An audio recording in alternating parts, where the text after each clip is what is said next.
你们知道这个瘦高的人是谁吗？他就是来源于恐怖都市传说当中的瘦长人，有很多人称他为瘦长鬼影啊。虽然是个虚拟的角色，但是我相信啊，也足够把很多小伙伴们吓得屁滚尿流了。而今天啊，居然有人叫我在全站模拟器当中把它给还原出来，怎么说？超级简单的好吧？只要你们把站给连起来，一切都不是问题。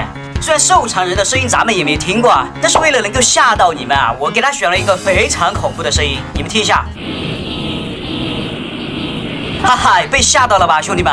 好的，既然是瘦长人啊，那必定是一个很瘦的人。我原本是想给他选个骷髅的，但是我们都知道，瘦长人他身穿一身西装啊，我们给他加上西装过后，我去，怎么有点穿模啊，兄弟们？哎，看来不行啊，咱们还是老实的给他来一个橡胶人的模型吧。但是为了让他看上去瘦一点，所以下半身咱们给他穿上一身紧身裤啊。好的，那么接下来才是重点啊，兄弟们。因为瘦长鬼影的身体它是比例失调的，它长着一双特别长的手啊。那么这该怎么模仿啊？我们是不是给它加上一个手套上去？哎，我去，这样也不行啊，不够长啊。没有关系，我们插件调整一下手套的长度啊。好的，这样看上去怎么样？哎，只能说非常的完美。好的，调完颜色，我们发现有点穿模啊，没有关系，我们再给它戴上一个手套。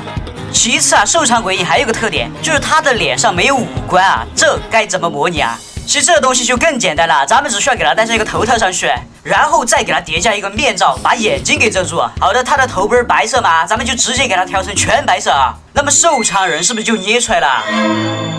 好的，接下来技能加成吧。我们看到这张图片，这个瘦长鬼影的身上是不是长着触手啊，兄弟们？那这还不好办吧？直接给他来上一对死神触手。接下来一个恐惧技能得有吧？还有他不是人啊，咱们再给他来个悬浮技能。OK， 再来一个吸血鬼之咬。手上有什么武器呢？来个饥饿之手吧。然后左手再给他来一个凯尔特鸟之后，可以把人给举起来。好的，接下来生命值2000啊，瘦长鬼影身高3米啊，尺寸来个1.5倍就行了，重量2倍，移动速度4倍，攻击速度4倍，伤害直接来个6倍。这就是瘦长鬼影啊，时常出没在阴森森的森林当中啊。兄弟们有没有感觉很恐怖啊？老规矩啊，觉得不恐怖的就把赞给连起来，觉得恐怖的把保护打在公屏上。好的，接下来先来测试一下他的战斗力，先来一群野人，战斗开始。啊，你这怎么连后退呢？啊，这堂堂瘦长鬼影居然被一群野人给追着走，这成何体统啊？不行啊，咱们直接来一波狂战士，直接吐他脸上，看他还怎么后退啊！哎，这就对了嘛，被迫陷入了战斗当中。不过我觉得这个伤害啊，属实有点不得劲儿啊，兄弟们。要不这样，既然他的主要攻击方式是触手啊，我们就把这个特点给发扬光大，再给他叠加一对触手，2对，再来1对，好的，一共7对触手啊。